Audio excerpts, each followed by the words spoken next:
Nielsen, and I'm really excited to be here with you today. We have a great topic for Tuesday Tip, but I have a very special guest on with me, Angie Rohal. Welcome, Angie. Hi, Robin. Hi, everybody. It's great to be here. So we have a very important topic today. It's called Natural Solutions for Acid Reflux and GERD. And GERD stands for gastroesophageal reflux disease. So we're just going to give you sort of a little bit of an overview today of what's going on with your body if you are being prescribed medications to manage your reflux, or if you're being prescribed medications that support metformin, right? Antacids that support metformin to do its job better. So I just want to talk about some of the things that are going on with that, because I see it as a really important part of your healing from PCOS. So, while medications are great for short term, in severe cases, they are necessary longer term. But for the most part, medications are great for short term to help you sort of get over a hump while you're healing. But they can also impede your healing. And I just want to talk about why it's important to have really strong stomach acid today. And then Angie's going to share her experience with antacids. And so the whole group of antacids are called proton pump inhibitors, because that's actually what produces your stomach acid, is a proton pump. So there's a whole group, Tums are in there, Nexium, Prilosec, Omeprazole. There are a whole bunch of them, but they're all really under the umbrella of proton pump inhibitors. So I look forward to sharing a little bit more about why it's so important to have really strong stomach acid, and what are some natural things you can do if you do have acid reflux or GERD to sort of tame that fire while still having really strong, hearty digestion, because we know that digestion is so important for healing.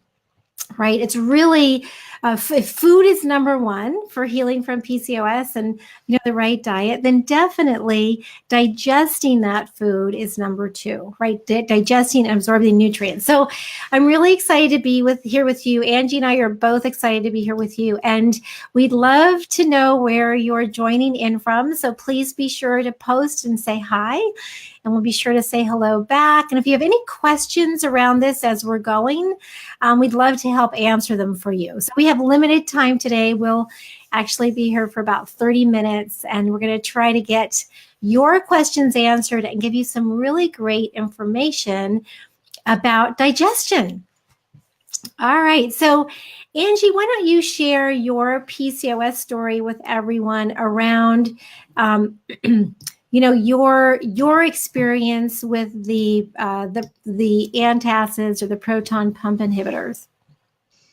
So I started having heartburn when I was a teenager. I was probably, I think, 15 years old, and I had just been put on the birth control pill.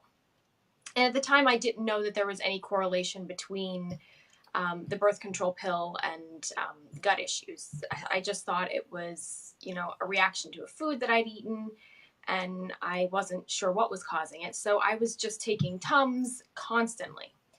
And finally, my mom took me to the doctor, and, he said, well, it's very odd that you're having heartburn because, you're so young and you're not eating pizza all the time. I mean, I wasn't eating what I would call a healthy diet. I was eating, a typical sort of teenager sort of diet. I mean, I liked vegetables and things, but I was eating dairy, I was eating gluten, I was eating fried foods.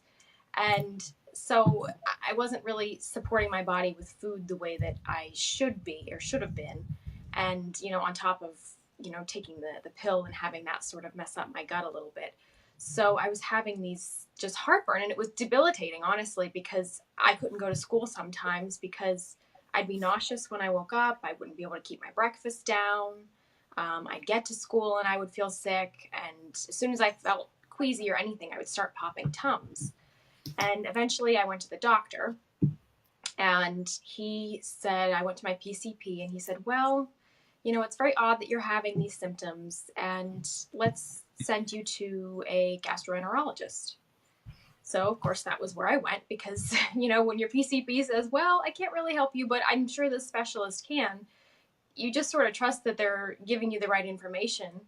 So I did what he said, and the gastroenterologist wanted to do an endoscopy on me just to, see what was going on. And he did discover that I had a hiatal hernia, which I inherited, I guess, from my grandmother, and he attributed the heartburn to that. And he prescribed me Protonics. And I was on that, oh my gosh, probably 10 years maybe. But that was not even enough to help me with the heartburn. That helped me some, but I still had to take Zantac in the evening. So I was taking Protonics in the morning, I was taking Zantacs in the evening, and then I would take Rolaids in between meals, just in case I would get a little bit of heartburn or indigestion or something. So I was just constantly just throwing all these antacids in my system, and, never really thinking about diet, never thinking about the pill. And now sort of, all these years later, finally not being on those, I'm kind of like, oh my gosh, what did I do to my gut? Because, I had so many struggles with constipation for so long, and bloating, and, malabsorption of my nutrients. I was eating all this really healthy food, and I was like, well, why am I not feeling healthy? Why does it not really seem to work? I'm eating all this fiber, but I can't go to the bathroom. I'm drinking all this water, I still can't go to the bathroom. What's the deal? And, it was all related to, the gut and the antacids. And the funny thing is I've been off of them for probably about 4 years now. And I've changed my diet, and I haven't had heartburn one single time. So yeah, that makes perfect sense. So we'll talk a little bit about some of the foods that can really irritate your stomach and cause the acid reflux or GERD. And I bet you know what they are, right? Because when we eat them, we sometimes instantly feel it, but sometimes it takes a little bit. So I know for myself, if I eat wheat a couple days in a row, or turkey, around Thanksgiving, how we have turkey and then we have turkey the next night and we have turkey again the next night, turkey sandwiches or sort of turkey sandwiches. Oh my gosh, I definitely get heartburn. So there are certain foods that will cause heartburn, right? So Angie, can you share, so you shared a few of the foods that caused you heartburn. What else do you think was going on for you that would cause that? I think that I had low stomach acid, which I know sounds crazy because you think you'd have more acid when you have heartburn, but it's actually a sign that you have less. And, you need the hydrochloric acid in your stomach to, digest your food and absorb the nutrients. And I think that it was low because I was on the pill. And I was not on it for very long, and I already started to have that side effect. I was probably only on it for about a year, maybe even less, when I started having that side effect. And now, for so many years of being on the pill, which was probably the same about 10 years, I've been working consistently at building up the hydrochloric acid in my stomach so that I can actually, digest my food and have everything absorbed properly. So it's been quite a process. If I only knew back then what I know now, I would have done everything differently. But that's that's always the way it goes, though, huh? Yeah, and we do the best we can with the knowledge that we have at the time, right? So you did just right. Yeah. And it's so true. So with acid reflux and GERD, oftentimes it's because you have low stomach acid, right? So then suppressing it just makes it worse. And let's talk about digestion for a minute and why it's so important to have strong stomach acid. We have our Natural Solutions for PCOS online conference coming up here very soon. It begins actually September 10th, and you'll be able to register coming up August 13th or so. So we're super excited. And there are a couple of speakers who actually talk about digestion and why it's so important. So you'll get to learn a whole lot more than I can share with you today.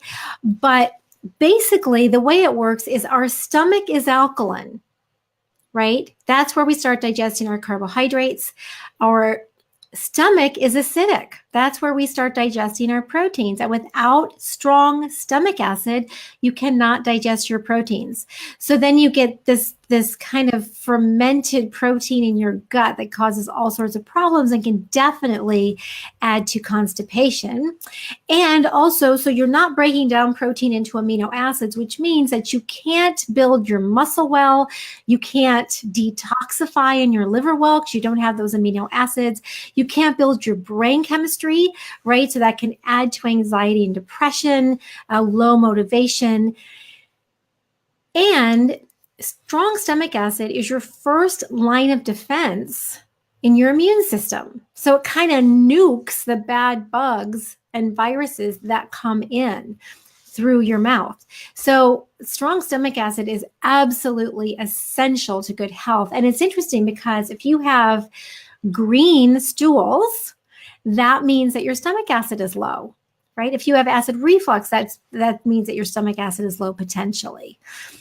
And the interesting thing about proton pump inhibitors, which these antacids are, is that proton pumps are not just in the stomach. So proton pump inhibitors, I'm just going to give you some background information. They're among the top 10 prescribed classes of drugs to use to treat acid reflux, indigestion, and peptic ulcers. But in women with PCOS or people whose doctors are trying to manage their insulin and blood sugar with metformin, a lot of times they're prescribed alongside that, even though you don't have other symptoms, because it helps metformin to work better.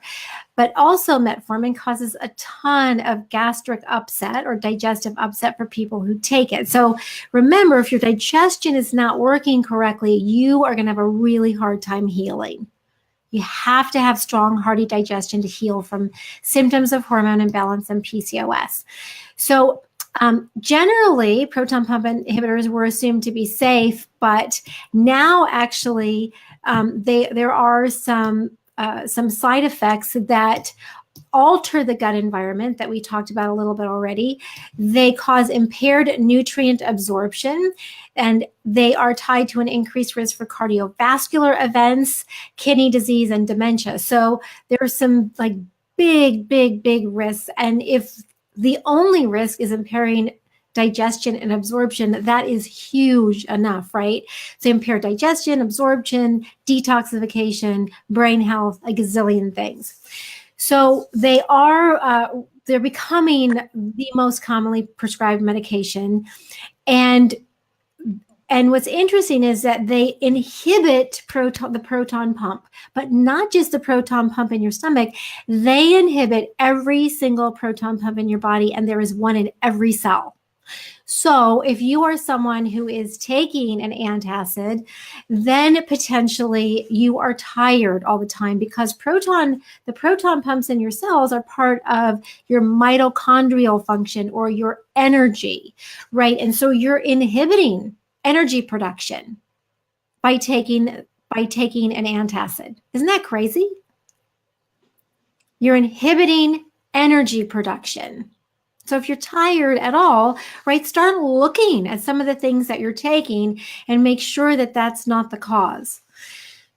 So you want to work with your doctor. So Angie, can you talk a little bit about, you had mentioned, we were talking a little bit about this on our team call today, and you had mentioned that you went to another doctor. And you went to another doctor, I guess, to get like a second opinion or maybe for next steps in your recovery. And what did you learn? I learned that the original doctor that he kept insisting, the first doctor that I went to, he would not prescribe me, continue to prescribe me Protonics unless he would do an endoscopy on me every single year. Now, I did not have any ulcers. I did not have anything wrong with me. One time he said that I had a little bit of gastritis. But I did that every year for about 3 years until, I was talking about it with my mom, and I can't remember how old I was. And I said, this just seems like a lot. I mean, this is a procedure. I have to take time. I was in college at the time. I had to take time off of school. And so we decided to go see another doctor to get a second opinion. And he looked at me and he said, well, I can't see any reason why he would do an endoscopy on you in the first place, and why also you would be even on protonics, and for this long. He said, I mean, yes, your heartburn was bad, but I mean, it wasn't necessary to continue to prescribe you this drug. And he said, I just think that you should just stop taking it. And I did, and I've been fine ever since. And I've never gone back to a gastroenterologist or anything ever since then. And yeah, he was just unnecessarily doing the procedure on me. And an endoscopy, so let's talk about what that is, right? An endoscopy is actually a pretty invasive procedure, right? Do they give you anesthesia for that? Yes. Yeah, I was completely under. So anesthesia, right, is a huge deal. It's a huge deal for your body to metabolize the anesthetics. It's a huge deal for, there's a huge risk for not coming out of the anesthesia. Like, it's a really invasive procedure, and they drop a tube down your throat, right into your stomach, a little camera, so they can look around. So an endoscopy is only to be done if there's something, we feel like there's something really serious going on. One of my clients actually had an endoscopy because she had a lot going on with her digestion, and she really wanted to figure out what was going on. And the procedure perforated her esophagus, which opened up her entire chest cavity to bacteria, any bacteria that came in through her mouth, which put her heart at risk. So whenever something like that happens, you have to be immediately hospitalized. And she was in the hospital for a week because they perforated her esophagus from doing an endoscopy. So, don't take these treatments lightly, right? They're a super invasive, really big deal. So, if your gut's saying, gosh, I really need to know, then definitely do it. But get second, third opinions. That's always really important. And Angie, I'm so glad that you did that. Yeah. Yeah, me too, especially now after hearing all of that, because, it's funny you mentioned that about anesthesia, because it would take, the anesthesia would constipate me, and then talk about just not, feeling woozy, you wouldn't be able to eat anything for several hours, or I can't remember, 24 hours before the procedure. Then they would give me some sort of pill for my nerves. And then, there was the anesthesia, and then there was coming out of the anesthesia, which was always a bit of a struggle. It's just sort of like a little family genetic thing where we try and get up and walk around before we're ready when we're under anesthesia. So yeah, it was never a pleasant experience. Yeah, it's a really big medical procedure. So glad that you looked for alternatives, and I'm so sorry that you had to go through all that. So let's talk a little bit about we just have a few more minutes. And again, we'd love to hear where you're joining in from. And just if you say hi, love to say hi back. It's always wonderful. And if any questions come up for you, definitely post them here.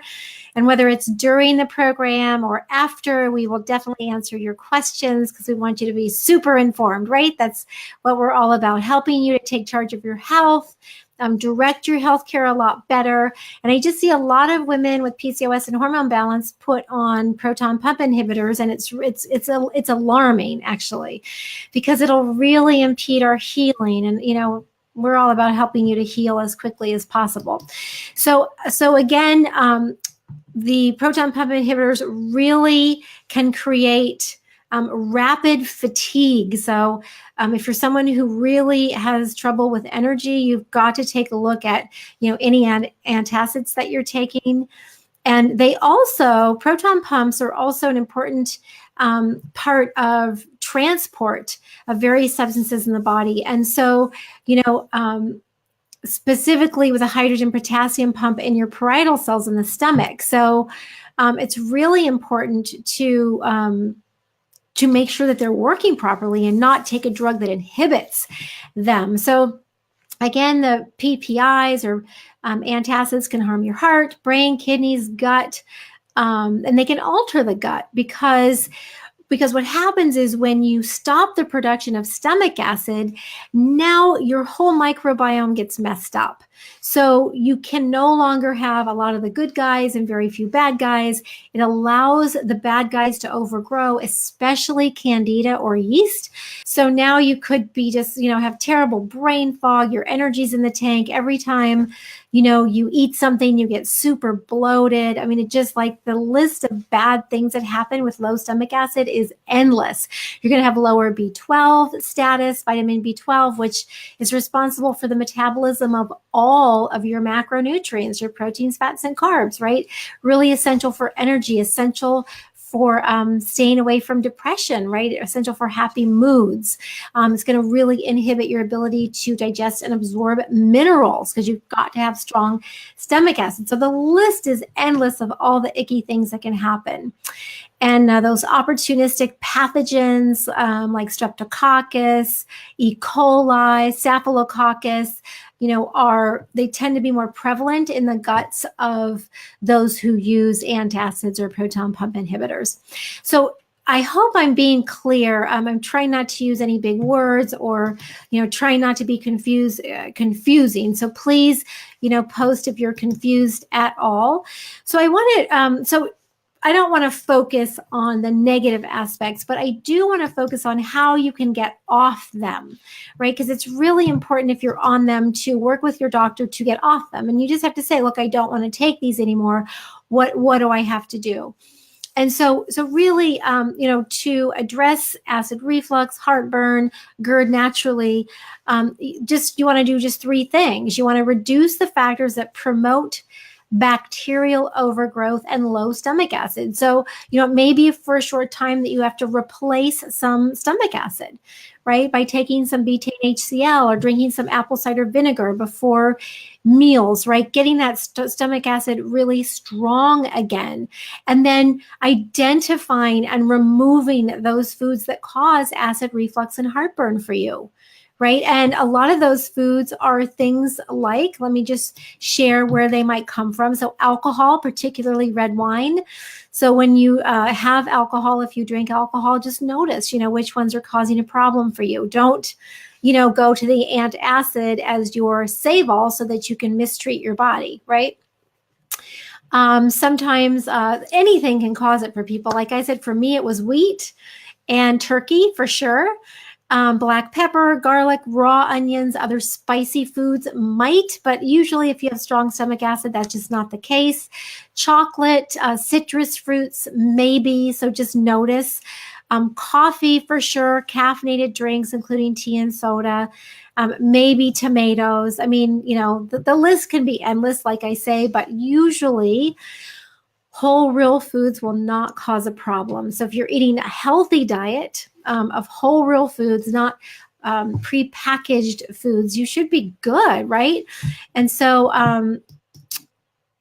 let me share some other things you can do. You can also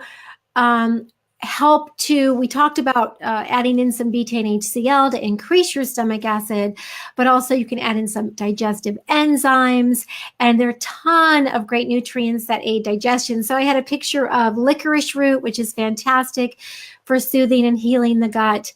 Lemongrass is amazing for soothing and healing the gut. Mint of all kinds, chamomile, any mucilaginous herbs like slippery elm. You can just get the teas at the market, any organic digestion teas. There are a ton of them now. So great for helping just soothe and calm that digestive tract. Glutamine is fantastic, right, for just healing the digestive tract. Aloe vera is wonderful. Again, apple cider vinegar. So just really supporting your body to do its thing, right? So, not to block its normal functions, but to improve its normal functions. And then you've got to restore beneficial bacteria, healthy mucosal lining in the gut. All of those herbs and teas I talked about do that. And then probiotics would be super, super helpful for a short time. And we can show you which ones to take if you're confused about that. So, also a high carbohydrate diet really promotes bacterial overgrowth. So you want to be really careful of that and make sure that you're eating just real whole food carbs. in the form of vegetables for the most part. So, just really supporting a good, healthy diet and doing things that increase stomach acid and doing things that really protect your whole digestive tract and the lining of your gut wall is critical. And then you should feel a lot better and be able to wean off your medication. Angie, did you just cut your medication cold turkey, or did you wean off it slowly? I think I just started cutting it cold turkey because the doctor was pretty adamant that I should just stop taking it, and I'd already been on it for too many years.